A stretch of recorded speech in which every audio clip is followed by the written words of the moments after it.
Henshin Inspection presents Going Ultra! This is MJ. I'm an author, I'm an ultra, I'm an author, I'm an artist, I'm an analyzer. Find all my work at mjmunoz.com. Welcome to Going Ultra. Visit mjmunoz.com/GU for notes and links.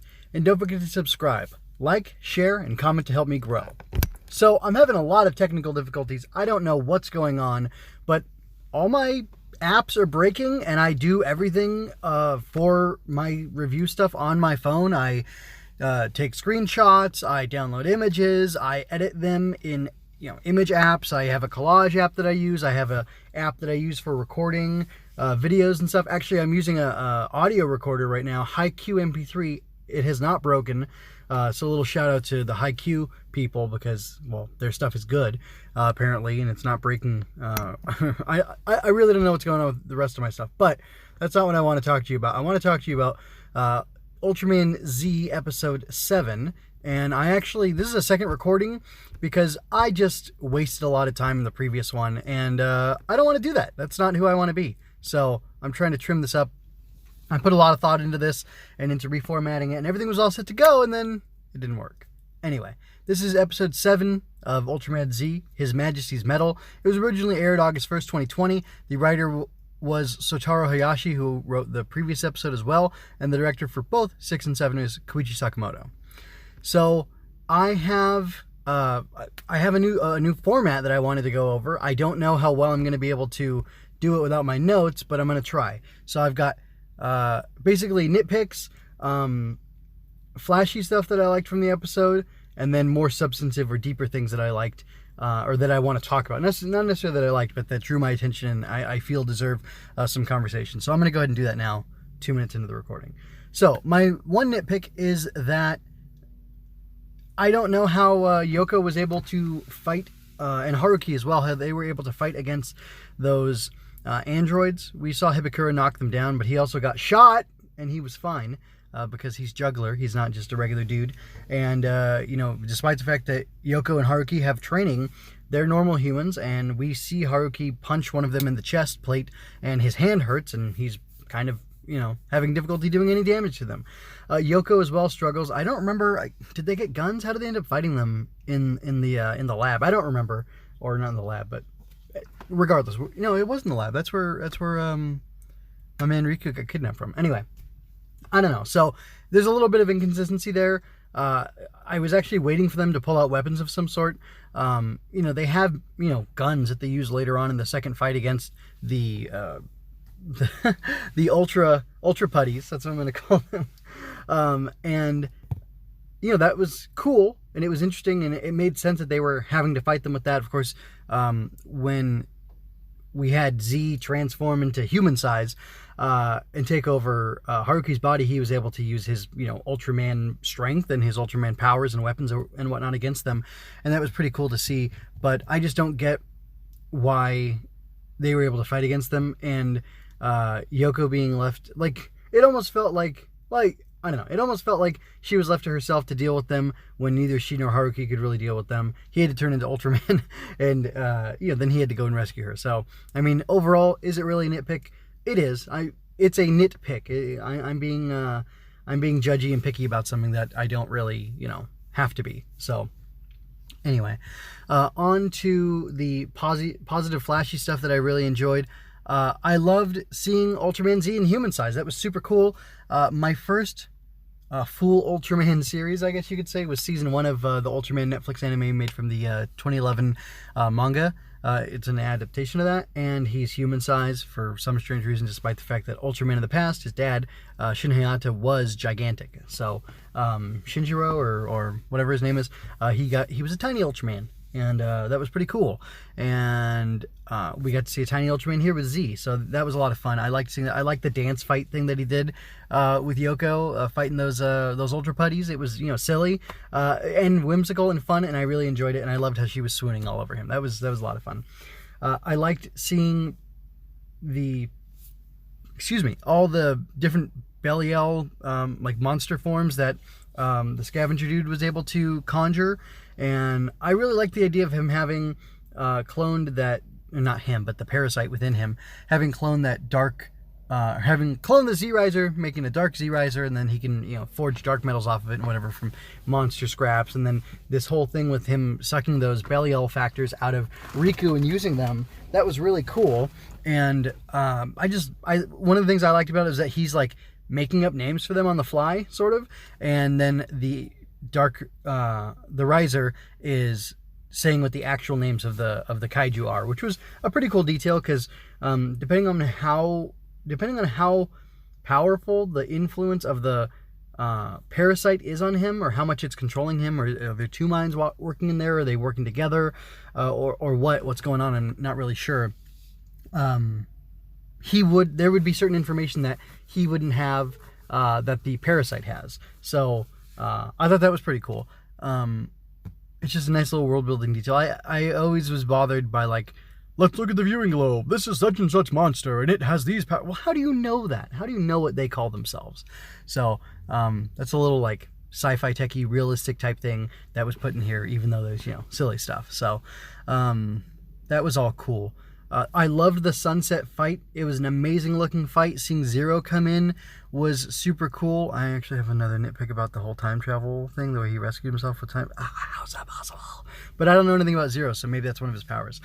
Anyway, the fight was tremendous. I loved it. It looked great. All the different forms of the kaiju, of the Belial-based kaiju, were friggin' awesome, and it was super cool. So I want to switch gears and dial down more into the substantive stuff that was in this episode. And I think there's an interesting tension going on with Juggler and Riku. And I gotta say, it was a little odd to me that they got so much play in this episode, or so much substantive play, I guess you could say. And I don't really know that I'm satisfied with the amount of stuff we're getting as far as Riku's character is concerned. Not Riku, Haruki's character is concerned. I feel like there's not enough of him there in the show just yet. There's some things that are there. Maybe his promise to Riku is going to be a big element of his character that textures him and helps me to understand who he is. Zero kind of says that he's very similar to Z, but how much do I know of Z? I know he's hot-headed and heroic and a little overeager and things like that. So I mean, what is that? I mean, what is there beyond that? And how do he and Haruki share those traits? And isn't it more interesting if they're different from one another as opposed to if they're super similar? I would think so, but regardless, some of the deeper stuff, edging more into the Henshin inspection territory, to me is that, Riku feels guilty because Jeed is as far as I understand, and this is spoilers or whatever, but they talked about it in the Absolute Conspiracy, Jeed is a clone of Belial, the original Belial. And I think that's why he feels responsible for the devil splinters that are loose, and that's why he wants to deal with it. Of course, he only goes when Haruki assures him that he and Z will take care of it, which was a pretty cool moment, especially because he's able to let go and trust that that Haruki can take care of it. But I don't know if his show, I don't know if whatever his show would be called, named after him, he's Ultraman, oh gosh, I'm totally blanking. Whatever Riku turns into. I feel like such a jerk forgetting that. Anyway, but he's forgetting, I'm sorry, he's not forgetting, I'm forgetting.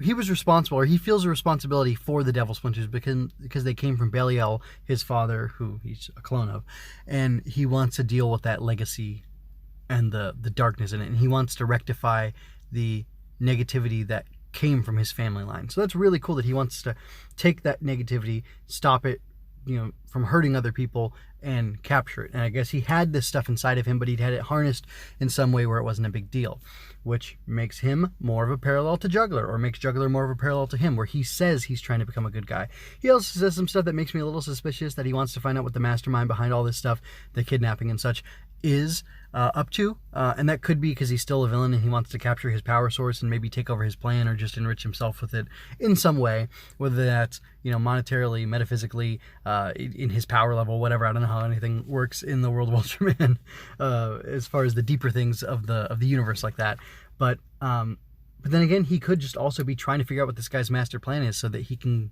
do good and be good. And the fact that he doesn't want Riku telling the others that he's, not Hibikura and that he's, juggler instead, that doesn't necessarily mean that he's villainous. It could just mean that it's like a private thing and he doesn't need them to know.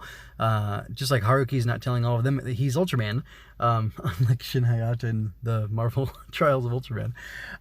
But I don't know.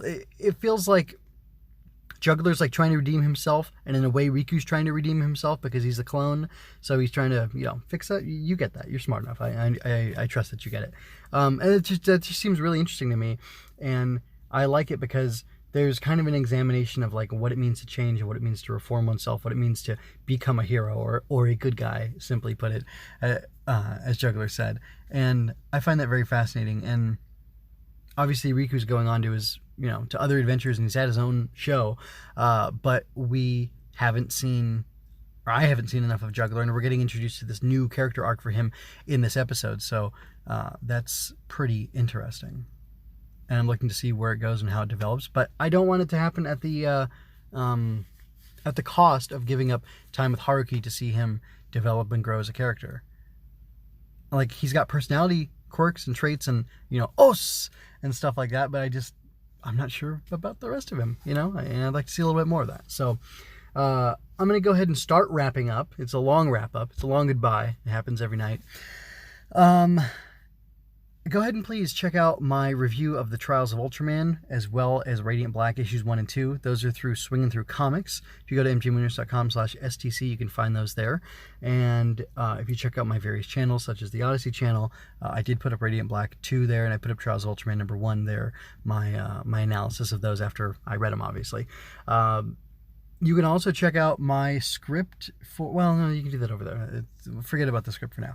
I'm going to be working on a children's bedtime book that involves kaiju, and I want to be able to release it sometime this year. I might have to crowdfund to self-publish it at some point, but I'll definitely share that campaign. But Ultraman's pretty inspiring as far as how it frames heroism, and there's just some really neat, interesting, deep things that I kind of want to explore and flesh out. And I feel like doing children's books, picture books, stuff like that, it creates a unique opportunity, and I want to kind of seize that in tell a kind of Ultraman inspired bedtime story type thing, but it won't be like Mega Man, because that's already a thing, but you'll just see when it comes out. So anyway, I would encourage you to check that stuff out.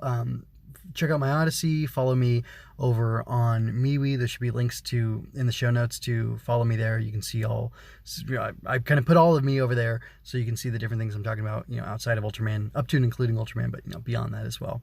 And I don't really know what else I have to say.